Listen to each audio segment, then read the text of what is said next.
Ibrahim Traoré, the young and charismatic leader of Burkina Faso, had recently been making headlines for his bold moves on the international stage. Known for his anti-colonial stance and strong rhetoric against Western influence, Traoré had aligned himself increasingly with new global powers, and especially Russia. So when President Vladimir Putin extended a formal invitation to him to visit Moscow for diplomatic talks, it was seen as a pivotal moment, not only for Burkina Faso, but for the broader geopolitical reorientation of Africa. Traoré's arrival in Moscow was supposed to be ceremonial, with all the formalities that befit a head of state. His team was ready, his plane touched down smoothly, and the red carpet was expected. But what unfolded at the airport shocked many and sparked a flurry of speculation and controversy. As Traoré descended from the aircraft, he was met not with the usual diplomatic delegation but with a row of stiff, unsmiling soldiers. Among them stood a tall, stern-faced pilot in full military uniform, who stepped forward and raised his hand abruptly in a gesture that stopped Traoré mid-step. Cameras captured the moment. The Burkinabe president, visibly confused, hesitated. His entourage looked around for clarity, but none came.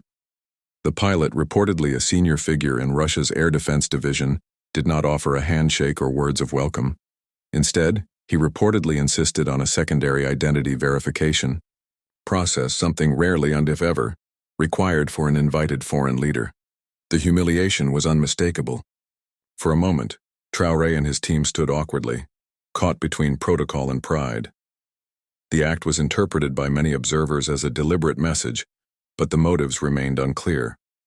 Was it a miscommunication, a show of dominance, or perhaps a subtle warning from Russian hardliners not entirely aligned with Putin's openness toward Africa's new military governments?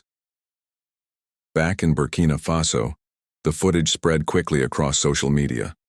Supporters of Traoré were enraged, calling it a disgrace and a direct insult to the country. Some blamed Russian military factions for undermining the spirit of the invitation. Others speculated that the tension might stem from Burkina Faso's dealings with Russian private military groups rather than the official Kremlin structure, suggesting internal disagreements in Moscow over how to manage their growing influence in Africa. Putin's office later released a carefully worded statement acknowledging the incident, but framing it as a minor security procedural issue, not an intentional affront. The statement emphasized the value of the Russia-Burkina Faso relationship and reaffirmed their commitment to working together on regional security and economic cooperation. But for Traoré, the damage was already done. The symbolic power of being halted, questioned, and effectively sidelined on Russian soil left a deep mark. Though he went on to attend closed-door meetings and diplomatic dinners during the visit, the media attention never strayed far from that first awkward moment on the tarmac. The event raised broader questions about the nature of new global alliances. Are emerging leaders from the global south truly treated as equals on the world stage, or are they merely strategic pawns in larger geopolitical chess games? Traoré has since remained silent on the specifics of what happened at the airport, choosing instead to highlight the positive outcomes of his meetings. But many analysts believe that the episode will shape his future diplomatic strategy. Trust, after all, once fractured, is difficult to rebuild.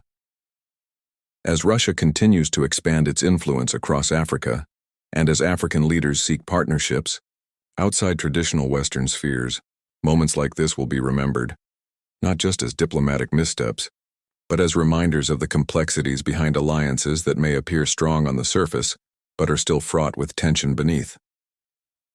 Just weeks after the Moscow incident, Ibrahim Traoré found himself in the spotlight once again, this time during a surprise visit to Tehran, Iran. The visit had not been announced to the public in advance and was part of a new strategic outreach to build solidarity among nations seeking alternatives to Western-led institutions. Traoré's intent was clear: to strengthen defense cooperation, technology exchange, and explore potential partnerships in energy development.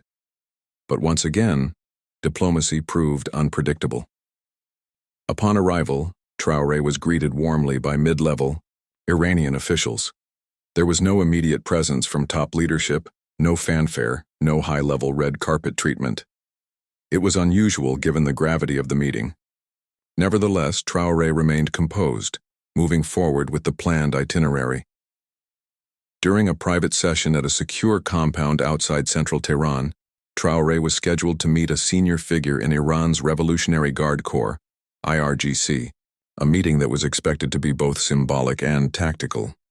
However, tensions rose when the IRGC representative brought up concerns over Burkina Faso's rumored talks with Israeli defense intermediaries in recent months, something that, if true, would be highly controversial in Iran. The Burkinabe leader was caught off guard. He denied any current cooperation with Israel but acknowledged that discussions had occurred in the past, before his rise to power. The room fell silent. What was meant to be a closed-door diplomatic dialogue became an interrogation. Sources close to the meeting said the tone shifted sharply, with Iranian officials warning Traoré that alliances could not be two-faced, that those who claimed partnership with Iran could not maintain even informal ties with Israel or its affiliates. Traoré, known for his assertive demeanor, reportedly pushed back, stating that Burkina Faso must retain the right to pursue relationships based on its own national interests, not ideological alignments. While the conversation was said to end on a respectful note, the clash was evident. The following day, Traoré's delegation cut the visit short and left Tehran abruptly. Back in Ouagadougou, Traoré's team downplayed the incident, emphasizing that the visit had achieved its core objectives and that Burkina Faso would continue to build partnerships with any nation willing to treat them as equals. But analysts saw through the language. 2 international visits, 2 diplomatic stumbles. For a young leader navigating the rough terrain of global power politics, these were costly lessons. Observers now speculate that Traoré may turn toward China next, seeking a more stable and pragmatic partnership. Unlike Russia or Iran, China has maintained a largely economic and infrastructure-focused approach in Africa, avoiding ideological entanglements. For Traoré, aligning with Beijing could offer a less confrontational, more dependable channel for advancing Burkina Faso's ambitions. However, the recent string of events has also begun to stir debate within Burkina Faso itself. Opposition. Voices are questioning the wisdom of pivoting so sharply away from traditional allies.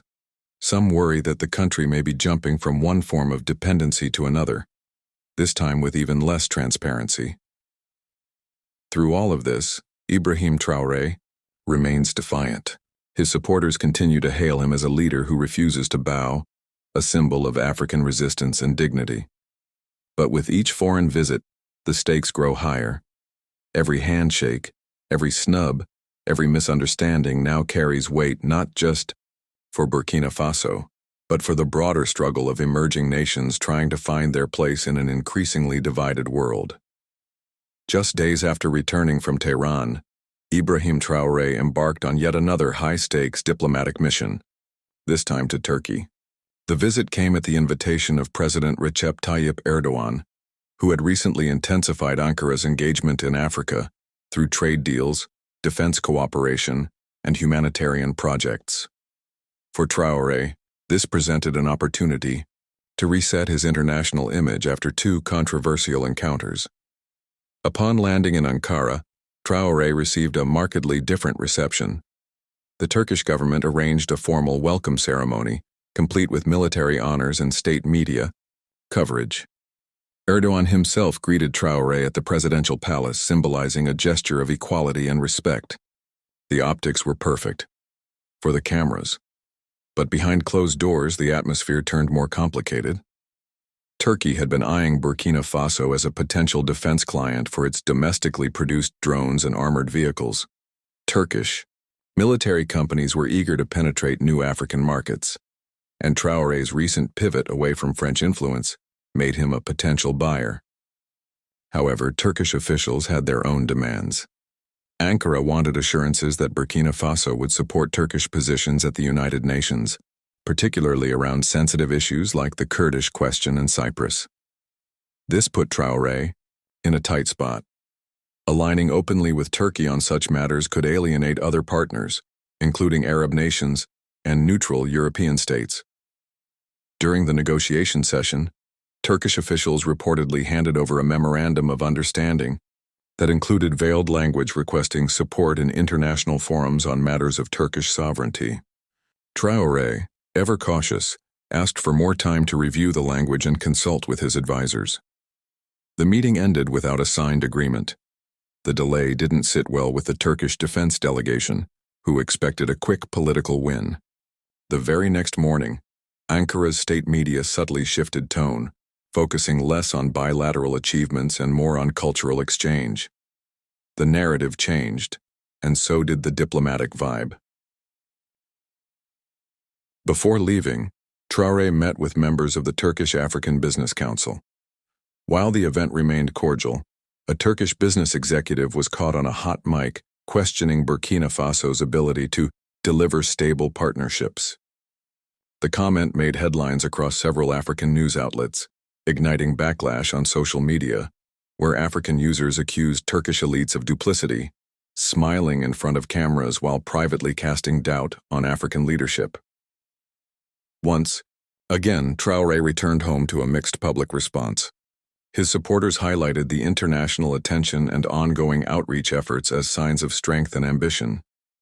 Critics, however, pointed out the absence of concrete results and the growing perception that Burkina Faso was being courted, tested, and at times humiliated by more powerful nations. What's clear is that Traoré's diplomatic journey is proving far more treacherous than expected. Balancing pride, sovereignty, and global strategy requires more than bold rhetoric. With mounting pressure at home and abroad, the young leader now faces a pivotal question. Can he shift from symbolism to substance before the international stage turns from a battlefield of pride to one of isolation?